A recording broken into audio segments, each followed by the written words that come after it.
Hello बच्चों, सभी को जय मां सरस्वती और सभी को गुड मॉर्निंग। तो आज हम फिर से आप सभी लोगों के लिए लेकर आ चुके हैं सुबह की 6 बजे वाली महत्वपूर्ण प्रश्नों की कैप्सूल क्लास। और आज के इस कैप्सूल क्लास में हम लोग क्या करने वाले हैं, पूरे फिजिक्स के 10 महत्वपूर्ण लघु उत्तरीय प्रश्न करने वाले हैं।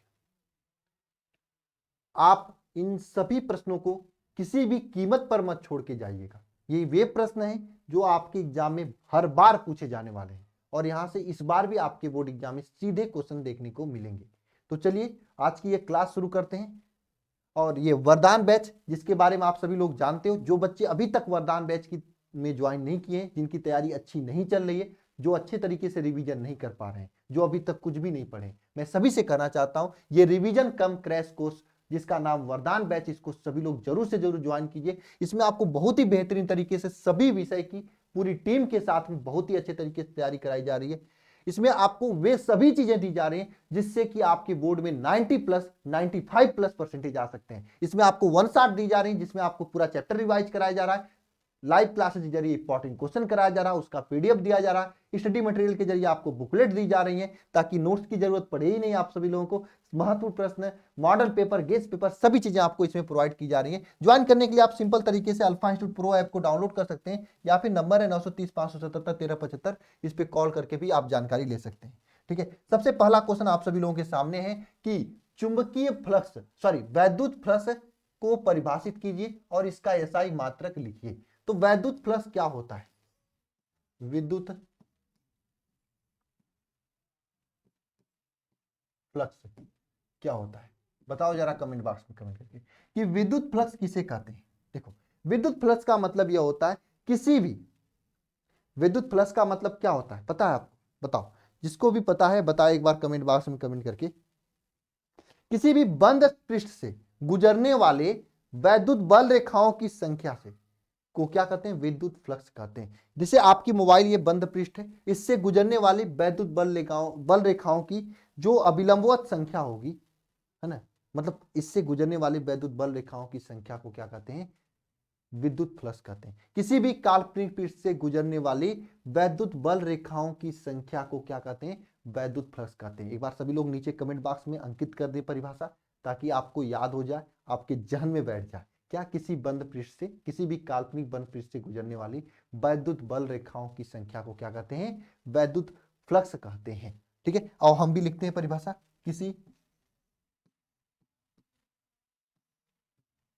काल्पनिक किसी काल्पनिक पृष्ठ से गुजरने वाली वैद्युत बल रेखाओं की संख्या को वैद्युत बल रेखाओं की संख्या को क्या कहते हैं, वैद्युत बल रेखाओं की संख्या को क्या कहते हैं, वैद्युत फ्लक्स कहते हैं। वैद्युत फ्लक्स कहते हैं, वैद्युत फ्लक्स कहते हैं। वैद्युत फ्लक्स को किससे प्रदर्शित करते हैं, बात करूं ना, वैद्युत फ्लक्स को किससे प्रदर्शित करते हैं, इसे जो है फाई से क्या करते हैं, से प्रदर्शित करते हैं। भैया किससे प्रदर्शित करते हैं, इसे फाई से प्रदर्शित करते हैं। किसी काल्पनिक पृष्ठ से होकर गुजरने वाली वैद्युत बल रेखाओं की संख्या को क्या कहते हैं, वैद्युत फ्लक्स कहते हैं। और इसे किसे प्रदर्शित करते हैं, फाई से प्रदर्शित करते हैं। देखो, अगर मान लो आपके सामने कोई काल्पनिक पृष्ठ यह रखा हुआ है, इससे होकर गुजरने वाली वैद्युत बल रेखाओं की संख्या ये है ना। काल्पनिक पृष्ठ का क्षेत्रफल मान लो ए है, और इस पृष्ठ के साथ जो वैद्युत बल रेखा है ना, ये कितना, इसके पृष्ठ के क्षेत्रफल वेक्टर के साथ में थीटा कोण बना रही है ना। और वैद्युत क्षेत्र का मान क्या है, ई है। तो वैद्युत flux phi is equal to formula होता है, याद रखना सभी लोग, क्या होता है, वैद्युत flux phi is equal to formula होता है, क्या होता है बताओ, ई ए कॉस थीटा होता है, ई ए कॉस थीटा होता है। अच्छा, क्वेश्चन में इसका मात्रक भी पूछा है, एसआई मात्रक। तो देखो, वैद्युत फ्लक्स की एसआई मात्रक क्या होगी बताओ, वैद्युत फ्लक्स की एसआई मात्रक वैद्युत फ्लक्स की एसआई मात्रक क्या हो जाएगी बताओ।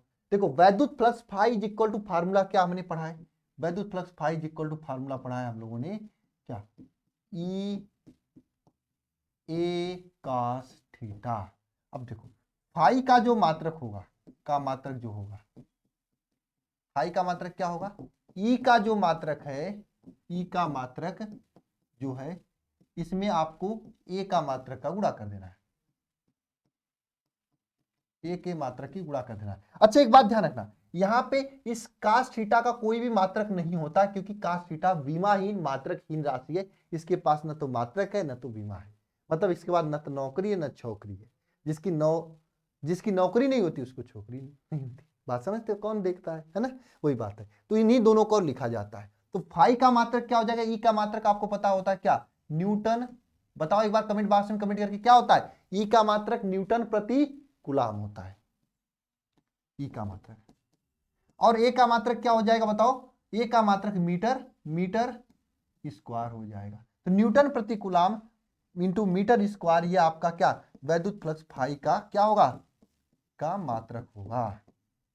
वैद्युत फ्लक्स फाई का मात्रक क्या होगा, न्यूटन प्रति कूलाम, ये वैद्युत flux phi into metre square वैद्युत फ्लक्स का फाई का मात्रक होता है। एक और मात्रक होता है, आपको पता होना चाहिए, फाई का दूसरा मात्रक होता है, फाई का मात्रक एक और होता है ना, जिसमें क्या होता है आपको पता है, वैद्युत क्षेत्र का एक और मात्रक होता है वोल्ट प्रति मीटर। क्या होता है, वोल्ट प्रति मीटर, यह वैद्युत क्षेत्र की एक और मात्रक होता है, इंटू यहाँ पे क्षेत्रफल की मात्रक मीटर स्क्वायर हो जाएगा, है ना।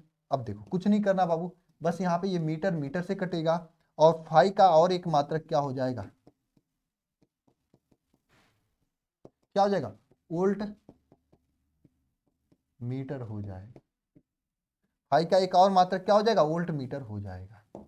ये दो मात्रक होते हैं फाई के, इसलिए ध्यान रखना बोर्ड एग्जाम के ऑब्जेक्टिव क्वेश्चन में भी पूछे जाते हैं, और जो मैंने मॉडल पेपर दिया है उसमें भी ये क्वेश्चन है कि निम्नलिखित में से वैद्युत फ्लक्स का कौन सा मात्रक है, ये भी मात्रक होता है, ये भी मात्रक होता है, दोनों में से कोई भी पूछा जा सकता है। आपके लिए एक प्रश्न हम होमवर्क देना चाहते हैं कि वैद्युत फ्लक्स की बीमा आपको नीचे कमेंट बॉक्स में कमेंट करके बतानी है। क्या आप बता सकते हो वैद्युत फ्लक्स की बीमा क्या होती है, नीचे कमेंट बॉक्स में कमेंट करके। तो हम चले नेक्स्ट क्वेश्चन पे, चलिए भैया नेक्स्ट क्वेश्चन में चलते हैं कि वैद्युत द्विध्रुव आघूर्ण क्या होता है, इसका अस्थायी मात्रक और परिभाषा बताना है। बताओ वैद्युत द्विध्रुव आघूर्ण क्या होता है, बताओ क्या होता है वैद्युत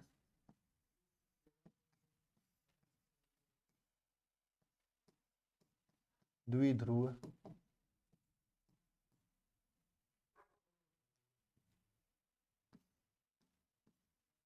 वैद्युत द्विध्रुव आघूर्ण क्या होता है, वैद्युत द्विध्रुव आघूर्ण इसको P से प्रदर्शित किया जाता है ना। P इज इक्वल टू क्या होता है बताओ, आपको पता है Q इंटू 2L होता है।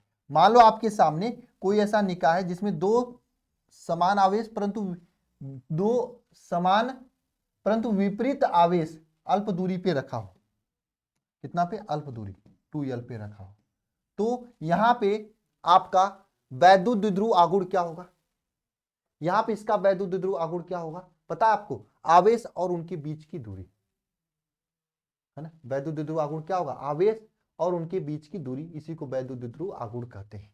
यानी हम क्या परिभाषा लिख देते हैं, आवेश और उनके बीच की दूरी को क्या कहते हैं, उनके गुणनफल को क्या कहते हैं, वैद्युत द्विध्रुव आघूर्ण कहते हैं। बताओ परिभाषा क्या लिख सकते हैं हम लोग, बताओ भाई बताओ।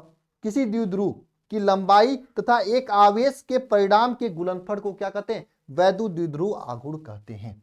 आप क्या लिखोगे परिभाषा बताओ, किसी किसी द्विध्रुव किसी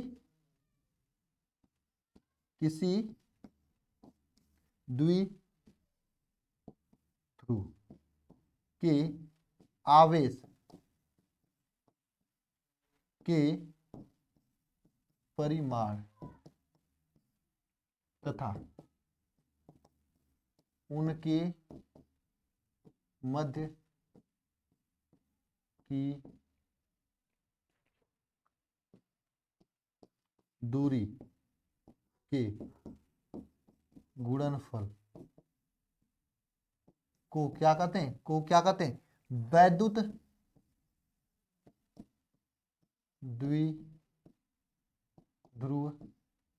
आघूर्ण कहते हैं, आघूर्ण कहते हैं। आई क्या बात समझ में? एक बार परिभाषा नीचे कमेंट बॉक्स में अंकित करो सभी लोग, ताकि ये याद हो जाए। किसी द्विध्रुव के आवेश का परिमाण तथा उनके मध्य की जो दूरी होता है उसके गुणनफल को क्या कहते हैं? वैद्युत द्विध्रुव आघूर्ण कहते हैं। बहुत ही मोस्ट इंपॉर्टेंट मतलब ये डिफिनेशन है, ठीक है, पूछा जाता है एग्जाम में, ठीक है। अब इसका एसआई मात्रक भी लिखना है, तो वैद्युत द्विध्रुव आघूर्ण की मात्रक क्या हो जाएगी? ध्यान देना यहाँ पे, वैद्युत द्विध्रुव आघूर्ण का मात्रक का जो है मात्रक क्या होगा? वैद्युत द्विध्रुव आघूर्ण का मात्रक क्या हो जाएगा? ध्यान देना, मात्रक क्या हो जाएगा? वैद्युत द्विध्रुव आघूर्ण का मात्रक की बात करें तो देखो क्या होगा, P का जो मात्रक होगा, P का जो मात्रक क्या हो जाएगा बताओ? P का जो मात्रक होगा ये क्या होगा? आवेश। Q का मात्रक होगा, Q का मात्रक देखो आपको पता क्या है, P is equal to Q into 2L होता है ना। अब यहां से इसका मात्रक निकालना है तो क्या लिखोगे? P का मात्रक, P का मात्रक, P का जो मात्रक होगा ये किसके बराबर होगा? Q का जो मात्रक होता है, Q का मात्रक जो होता है, Q का मात्रक इंटू 2L के मात्रक के, 2L के मात्रक के बराबर होता है। Q का मात्रक क्या होता है? कूलाम होता है, कूलाम इंटू 2L का मात्रक मीटर, ये आपका P का मात्रक होता है, P का मात्रक होता है। वैद्युत द्विध्रुव आघूर्ण का मात्रक क्या होता है? कूलाम इंटू मीटर वैद्युत द्विध्रुव आघूर्ण का मात्रक होता है। कूलाम इंटू मीटर वैद्युत द्विध्रुव का क्या होता है? मात्रक होता है। बताओ, क्लियर हुआ सभी को?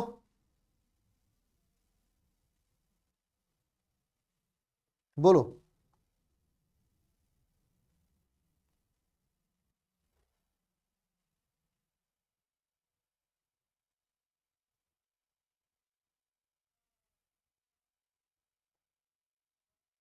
बताओ, यहां से चलें आगे, चलें आगे, मात्रक लिख लोगे, परिभाषा लिख लोगे, अगला क्वेश्चन चलते हैं। आवेश संरक्षण का सिद्धांत बताइए। क्या होता है आवेश संरक्षण का सिद्धांत?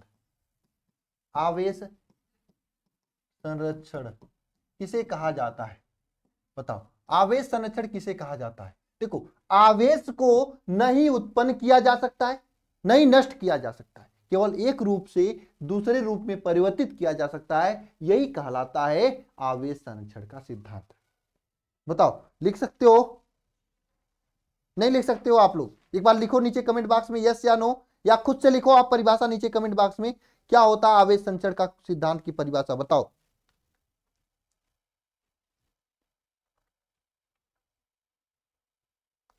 एक बार फटाफट लिखो नीचे कमेंट बॉक्स में।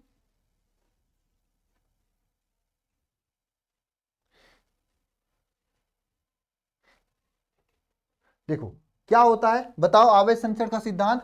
किसी भी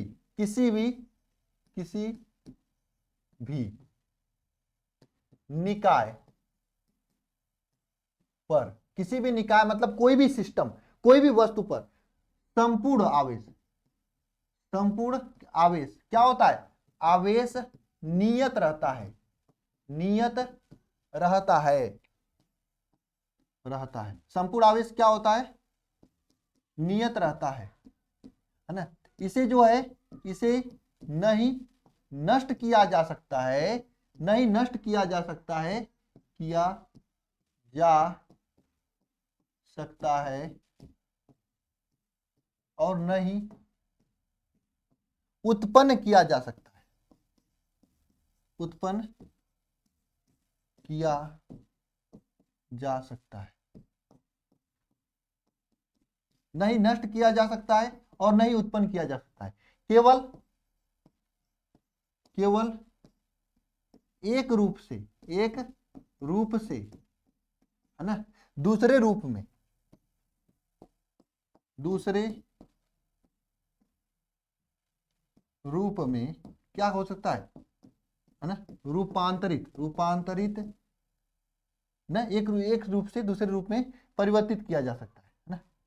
चलो आप इतना भी लिख लोगे तब पर भी आपको नंबर मिल जाएगा। आवेश संचरण का सिद्धांत, पूरे किसी भी निकाय पे संपूर्ण आवेश क्या होता है, नियत रहता है, न इसे नष्ट किया जा सकता, नहीं उत्पन्न किया जा सकता है ना, है ना। ठीक है, यह आप आवेश संचरण का सिद्धांत लिख सकते हैं। चालक की धारिता से आप क्या समझते हैं? नेक्स्ट क्वेश्चन क्या है, चालक की धारिता से आप क्या समझते हैं? जरा कोई को आ रहा है नीचे कमेंट बॉक्स में कमेंट करके बताना कि चालक की धारिता किसे कहते हैं। देखो, चालक की धारिता, चालक की धारिता क्या होती है? चालक की धारिता क्या होती है बताओ, कोई मुझे बता दे परिभाषा चालक की धारिता की। देखो, चालक की धारिता क्या होती है, किसी भी चालक के धारण करने की क्षमता को उस चालक की धारिता कहा जाता है। असली परिभाषा यही है। जैसे पृथ्वी है, पृथ्वी अनंत आवेश को धारण कर सकती है, अनंत आवेश को धारण कर सकती है, इसलिए पृथ्वी की जो धारिता होती है वह अनंत होता है और पृथ्वी का विभव जो होता है शून्य होता है। तो चालक की धारिता किसे कहते हैं? किसी भी वस्तु को, किसी भी चालक के आवेश ग्रहण या आवेश संग्रह या आवेश को धारण करने की क्षमता को क्या कहते हैं? चालक की धारिता कहते हैं। क्या लिखोगे परिभाषा? किसी भी चालक, कोई भी चालक हो, देखो धारिता मतलब धारण करना, ठीक है, किसी चालक के द्वारा आवेश को आवेश को क्या, आवेश को संधारित, आवेश को ग्रहण करने या आवेश को क्या करना, एकत्रित करना, है ना, है ना, ग्रहण करने की क्षमता को, ग्रहण करने की क्षमता या फिर आवेश को धारण करने की क्षमता, धारण करने की क्षमता को क्या कहते हैं? को धारिता कहते हैं, धारिता कहते हैं, धारिता कहते हैं। और जो धारिता होता है इसको सी से पद से किया जाता है, सी इज इक्वल टू क्या होता है, क्यू अपान भी होता है ना, क्यू अपान भी होता है। धारिता सी इज इक्वल टू क्या होता है, क्यू अपान भी होता है ना। आप इसका एक और परिभाषा लिख सकते हैं, किसी चालक में दिए गए आवेश तथा उत्पन्न विभव के अनुपात को, जब किसी चालक में आवेश दिया जाता है तो दिए गए आवेश तथा उत्पन्न विभव के अनुपात को चालक की धारिता कहते हैं। यह भी परिभाषा लिख सकते हो, किसी चालक में दिए गए आवेश तथा उत्पन्न विभव के अनुपात को क्या कहते हैं? चालक की धारिता कहते हैं। यह भी परिभाषा लिख सकते हो, है ना। किसी चालक के लिए आवेश तथा विभव के अनुपात को क्या कहते हैं? चालक की धारिता कहते हैं, है ना। ये लिख सकते हो आप। क्यों, बात समझ में आई क्या, है ना। चालक की धारिता किसे कहते हैं? किसी चालक को आवेश धारण करने की क्षमता, आवेश ग्रहण करने की क्षमता, आवेश एकत्रित करने की क्षमता को क्या कहते हैं? चालक की धारिता कहते हैं।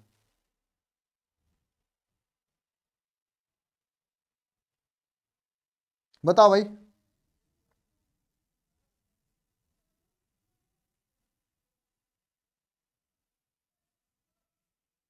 किसी को कोई दिक्कत, कोई समस्या नहीं होनी चाहिए ना, आगे चला जाए।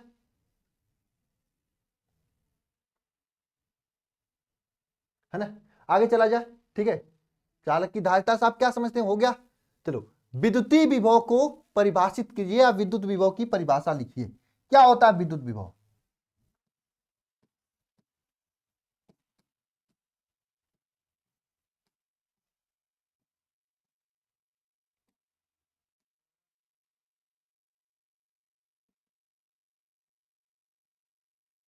किसी भी चालक में, किसी चालक का विद्युत विभव क्या होता है? अनंत से किसी आवेश को लेकर आने में किया गया कार्य तथा आवेश Q के अनुपात को क्या कहते हैं? वैद्युत विभव कहते हैं। जैसे आपके सामने आवेश Q है ये, और यहाँ पे अनंत है, अनंत मतलब एकदम अनंत दूरी है, वहां से हम ये आवेश Q को उठाकर लेकर आऊं वैद्युत क्षेत्र में किसी एक बिंदु A पर, तो इसमें जो किया गया कार्य था W, कुछ तो कार्य करना पड़ेगा ना, सर पे लेकर आऊंगा तो ऐसे थोड़ी ना हो जाएगा। अगर आवेश Q को यहां से उठाकर यहाँ पे लेकर आएंगे मेरे भाई, तो क्या कुछ ना कुछ कार्य करना पड़ेगा, तो जो कार्य करना पड़ेगा उसके कार्य W और आवेश Q के अनुपात को क्या कहते हैं, क्या कहते हैं हम लोग, विद्युत विभव कहते हैं। क्या कहते हैं, विद्युत विभव कहते हैं। किसी भी आवेश को अनंत से वैद्युत क्षेत्र के अंदर लेकर आने में किया गया कार्य तथा आवेश Q के अनुपात को क्या कहते हैं, विद्युत विभव कहते हैं। क्या लिखेंगे परिभाषा, किसी आवेश को अनंत से विद्युत क्षेत्र में है ना स्थित किसी बिंदु तक लेकर आने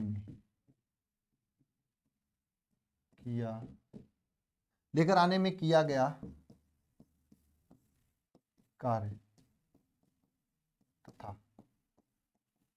आवेश Q के अनुपात को क्या कहते हैं, को क्या कहेंगे, विद्युत विभव कहते हैं। विद्युत विभव कहते हैं, के अनुपात को क्या कहते हैं, विद्युत विभव कहते हैं। वैद्युत विभव V इज इक्वल टू क्या होता है बताओ, W/Q होता है। वैद्युत विभव V इज इक्वल टू क्या होता है, W/Q होता है। और इसकी मात्रक की बात करें तो वोल्ट भी होता है और जूल प्रति कूलाम भी होता है। ये 5 क्वेश्चन हो चुके हैं, ये 5 क्वेश्चन हो चुके हैं और ये सभी क्वेश्चन 2 नंबर में पूछे जाते हैं आपके एग्जाम में। नेक्स्ट क्वेश्चन क्या है, अन्योन प्रेरक किसे कहते हैं, या अन्योन प्रेरक क्या है, बताओ अन्योन प्रेरक किसे कहते हैं।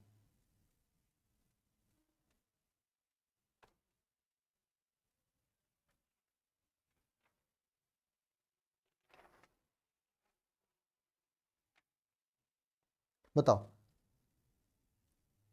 देखो अननोन प्रेरक में क्या होता है, देखो क्या होता है, जब किसी को बहुत डीपली किसी के साथ प्यार होता है ना, जैसे मान लो एक कुंडली है, इसी के बगल में दूसरी कुंडली हम रखे हैं मेरे पैर में, ये हरी वाली, ठीक है।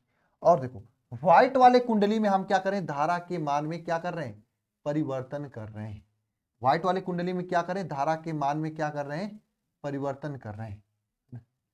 व्हाइट वाले कुंडली में क्या कर रहे हैं, धारा के मान में क्या कर रहे हैं, परिवर्तन कर रहे हैं। व्हाइट वाले कुंडली में क्या कर रहे हैं, धारा के मान में क्या कर रहे हैं भैया, परिवर्तन कर रहे हैं। तो भैया अपने आप यह ग्रीन वाले कुंडली में क्या विद्युत फ्लक्स में परिवर्तन के कारण इसमें प्रेरित धारा उत्पन्न होने लगता है ना। यह घटना क्या कहलाता है, अन्योन प्रेरण कहलाता है। यानी क्या लिखोगे, जब किसी निकटवर्ती कुंडली में धारा के मान में परिवर्तन करने पर पास रखी दूसरी कुंडली में विद्युत फ्लक्स में परिवर्तन होने लगे, चुंबकीय फ्लक्स में परिवर्तन होने लगते, जिसके कारण पास कुंडली में धारा बहने लगी। तो यह क्या कहलाता है, यह कहलाता है आपका अन्योन प्रेरण कहलाता है ना। क्या लिखोगे परिभाषा बताओ,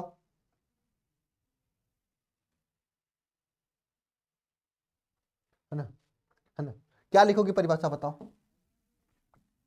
जब किसी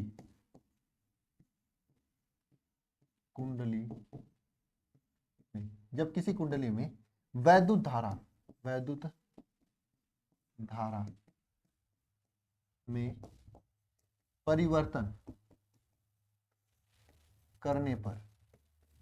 परिवर्तन करने पर इसमें यानी कि कुंडली नंबर 1 में हम लोग क्या करें, वैद्युत धारा के मान में परिवर्तन कर रहे हैं, तो कुंडली नंबर 2 में क्या हो जा रहा है, अपने आप यहाँ पे प्रेरित विद्युत वाहक बल उत्पन्न हो जा रहा है। यह घटना क्या कहलाता है, अन्योन प्रेरण कहलाता है। जब दो लोगों में अच्छा सा प्यार होता है तो किसी एक को मारोगे तो दूसरा अपने आप रोने लगेगा, लैला मजनू वाला प्यार होगा तो, है ना। वही कहानी यहाँ पे भी होता है मेरे भाई। क्या होगा, जब किसी कुंडली में विद्युत धारा के मान में परिवर्तन करने पर उसके पास में रखी हुई किसी दूसरी कुंडली में क्या हो, विद्युत वाहक बल उत्पन्न हो जाए, तो यह घटना क्या कहलाते हैं, अन्योन प्रेरण कहलाता है है ना, करने पर पास रखी दूसरी कुंडली में क्या हो जाए, पास रखी दूसरी कुंडली में प्रेरित विद्युत वाहक बल उत्पन्न हो जाए, प्रेरित विद्युत वाहक बल उत्पन्न हो जाए, उत्पन्न हो जाए, तो यह घटना क्या कहलाता है, यह घटना क्या कहलाता है, अन्योन्य प्रेरण कहलाता है, प्रेरण कहलाता है, अन्योन्य प्रेरण कहलाता है।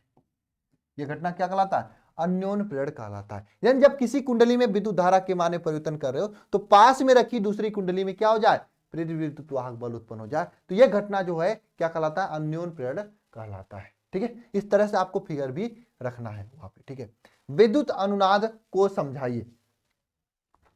नेक्स्ट प्रश्न है आप सभी लोगों का कि विद्युत अनुनाद को समझाना है। 7वां प्रश्न है, क्या होता है वैद्युत अनुनाद, बताओ।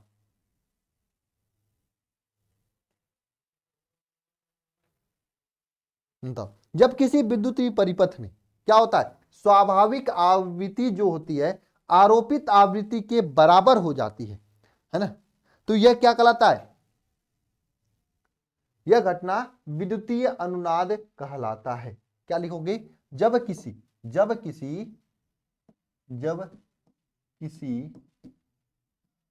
विद्युतीय परिपथ में क्या हो, जब किसी विद्युतीय परिपथ में जो उसका स्वाभाविक आवृत्ति थी, जो उसकी क्या थी, स्वाभाविक आवृत्ति थी, आरोपित आवृत्ति के बराबर हो जाए।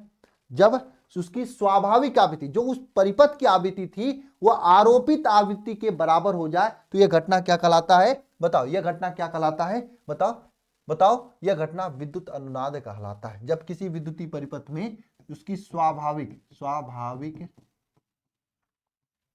ना, परिपथ की स्वाभाविक आवृत्ति, जो स्वाभाविक आवृत्ति होता है ना, परिपथ की स्वाभाविक आवृत्ति है ना, जो उसकी स्वाभाविक आवृत्ति होती है ना, स्वाभाविक आवृत्ति होती है आरोपित आवृत्ति के बराबर हो जाए ना, स्वाभाविक आवृत्ति आरोपित आवृत्ति के बराबर हो जाए तो यह घटना क्या कहलाता है, यह घटना विद्युत अनुनाद कहलाता है। यानी जो स्वाभाविक आवृत्ति थी वह किसके बराबर हो जाए, आरोपित आवृत्ति के बराबर हो जाए तो यह घटना क्या कहलाता है, वैद्युत अनुनाद कहलाता है। क्या आप लिख लोगे परिभाषा, जब किसी परिपथ की जो स्वाभाविक आवृत्ति होती है उसके आरोपित आवृत्ति के बराबर हो जाए तो यह घटना क्या कहलाता है, वैद्युत अनुनाद कहलाता है। क्या लिख लोगे परिभाषा सभी लोग, बताओ। स्वाभाविक आवृत्ति किसके बराबर हो जाए, स्वाभाविक आवृत्ति आरोपित आवृत्ति के बराबर हो जाए तो यह घटना क्या कहलाता है, वैद्युत अनुनाद कहलाता है। क्या लिख लोगे या नहीं लिख लोगे, स्वाभाविक आवृत्ति आरोपित आवृत्ति के बराबर हो जाए, स्वाभाविक आवृत्ति जो है क्या आरोपित मतलब आरोपित आवृत्ति के बराबर हो जाए तो यह घटना क्या कहलाता है, विद्युत अनुनाद कहलाता है। अच्छा, नेक्स्ट क्वेश्चन देखो आप लोगों के सामने क्या है, विद्युत चुंबकीय तरंग किसे कहते हैं,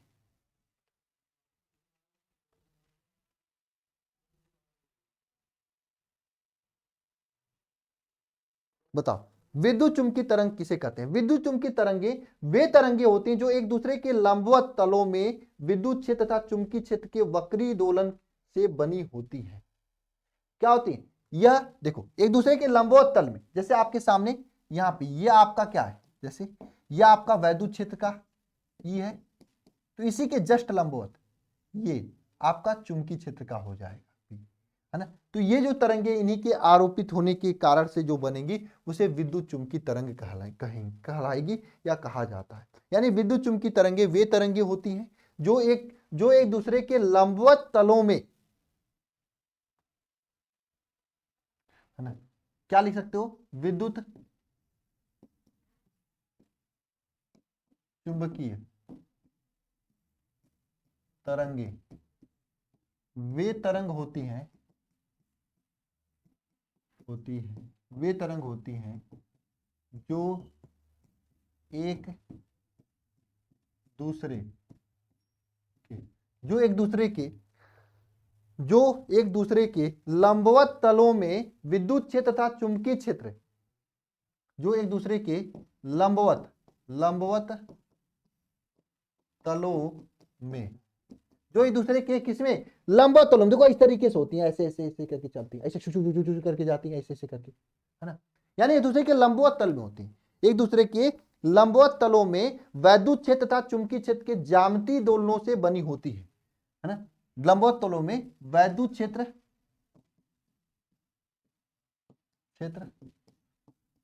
तथा चुंबकीय क्षेत्र के ज्यामितीय दोलन से बनी होती है, दोलन से क्या होती है, बनी होती है, ज्यामितीय दोलन से बनी होती है, क्या कहलाती है, विद्युत चुंबकीय तरंग कहलाती है, चुंबकीय तरंग कहलाती है। बात समझ में आई भाई, यानी विद्युत चुंबकीय तरंग वे तरंग होती हैं जो एक दूसरे के लंबवत ज्यामितीय, एक शब्द याद रखना आपको कभी नहीं भूलेगा, ज्यामितीय दोलन से, किसे, कौन से दोलन से, ज्यामितीय दोलन से क्या होती हैं, ये बनी होती है विद्युत चुंबकीय तरंग, किससे बनी होती है, ज्यामितीय दोलन से बनी होती है ये विद्युत चुंबकीय तरंग। 9वां क्वेश्चन चलते हैं, तरंगों के दो गुण लिखिए, 10वां, हाँ 10वां क्वेश्चन तो होमवर्क दे देंगे आप लोगों को। 9वां क्वेश्चन, विद्युत चुंबकीय तरंगों के दो गुण लिखिए।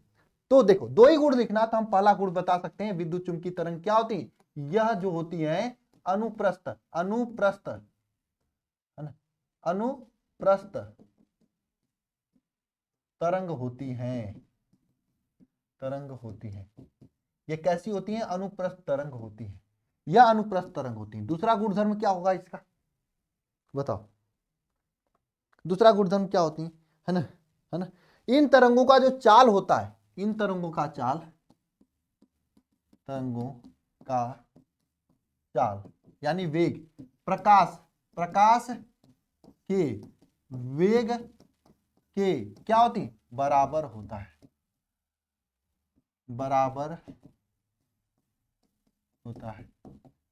इन तरंगों का चाल जो होता है प्रकाश के वेग के बराबर होता है, इन तरंगों का चाल क्या होता है, प्रकाश के वेग के बराबर होता है ना, दो ही गुण लिखना था, लिख दिया मैंने। प्रकाश का वेग कितना होता है, 3 × 10⁸ मीटर पर सेकेंड, तो उतना होता है, ठीक है। अब लास्ट क्वेश्चन है, ये आप सभी लोगों के लिए मेरी तरफ से क्या रहेगा, होमवर्क रहेगा, नीचे कमेंट बॉक्स में आपको इसका आंसर नीचे कमेंट बॉक्स में कमेंट करना है। कमेंट करने के साथ साथ में 3 चीज और आपको कमेंट करना, अपना नेम कमेंट करना है और अपना लक्ष्य कमेंट करना है कि मुझे बोर्ड परीक्षा 2024 में आपको कितना लाना है, यह आपको जरूर करना है, ये डेली काम है। और आप कल कितना घंटा पढ़े थे और आज कितना घंटा पढ़े हो, आज कितना पढ़ोगे, ये दोनों चीज आपको कमेंट बॉक्स में कमेंट करके जाना है। मैं सभी के कमेंट्स को देख रहा हूं, जो बच्चा रेगुलर मेहनत कर रहा है, रेगुलर कमेंट कर रहा है, उन सभी बच्चों का मैं वाकई में एक दिन बहुत ही सम्मान समारोह करेंगे, उन बच्चों का नाम जरूर लेंगे, ठीक है। और उन बच्चों के मेरे तरफ से पूरी मतलब पूरा हो रहेगा कि हाँ बाबू इसी तरीके से आप मेहनत करते रहो बोर्ड एग्जाम के अंतिम दिन तक, ठीक है। मिलते हैं नेक्स्ट क्लास में, सभी को क्या, जय मां सरस्वती।